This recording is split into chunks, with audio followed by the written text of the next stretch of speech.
Hello, everyone. Welcome to the Kerrville Weekly News Roundup. Andrew Gay and Tom Fox in the studio today to run over some of our top picks for news stories of this past week. Tom, why don't you do the honors as always and kick us off today? Sure, Andrew. I got a couple of economic focused stories today. First is that a new 273 unit residential apartment complex got the go ahead for construction in Kerrville. This will be a great addition to affordable and achievable housing for workers and people who want to live in the city. It's going to be off Holdsworth Drive over by the Croc Center on that side of the road between the Croc Center and those athletic complexes, if you're familiar with Holdsworth Drive. We continue to get some large developments we've talked about in the past, and hopefully we will continue to talk about.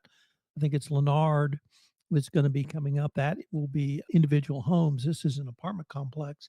Nevertheless, anytime we can get new construction in Kerrville for apartments, I think it's going to benefit the city. Over on the county side, it looks like there's a contract that's been approved for the construction of the Kerr County Animal Shelter. It's been at least agreed to by the county, and now it goes in front of the Commissioner's Court for final approval. This was part of the bond issue approved by Kerr County in our last election. There were three bond issues up, two were approved. This was one of them. So we're finally going to get some relief, hopefully, for Kerr County in terms of the animal shelters space available. So two pretty good stories, I think, from economic perspective in Kerr County. I do want to shout out to the Bud Holdsworth Library, which is going to have a event, Books, Poets, and Podcasts on Saturday, September 28th. I'm going to speak about the podcast part. It's a free event from the library. We had Rachel Carruthers on the Hill Country podcast, the Texas Hill Country podcast, to talk about it. So I hope if you're interested in all about book publishing or writing or podcasting, you'll come to that. And I want to give a shout out to Schreiner University, whose lesbian group is putting on King Lear this weekend. If you're a fan of Shakespeare, I'd urge you, any interpretation of King Lear, in my mind, is a great interpretation. And when you can get college students doing it, obviously Lear is much older in the play, so they bring a different perspective to it. But if you're into Shakespeare at all, Friday, Saturday, and Sunday, free at Schreiner University, King Lear.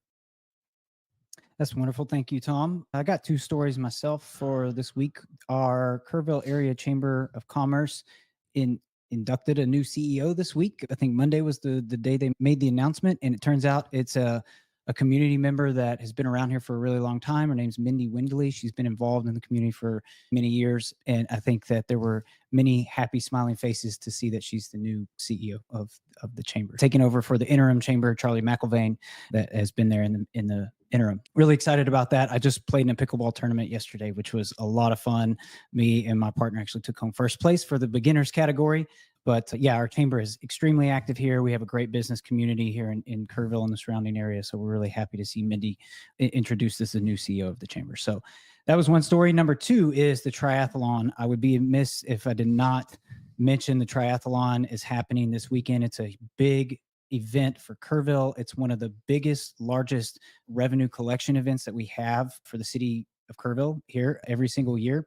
The people that come here, I think it's over 1,000 athletes, is what the Community Hill Country Journal mentioned in their story. They have posted on their Facebook page. They have all the road closures, all that stuff listed there. So they're a great resource for this. But this is an event that is in its 13th year. And like I said, over 1,000 athletes come from all over the place to participate in this event right here in Kerrville along the beautiful Guadalupe River. They get to swim, bike, run, all that good stuff. Did you ever do triathlons?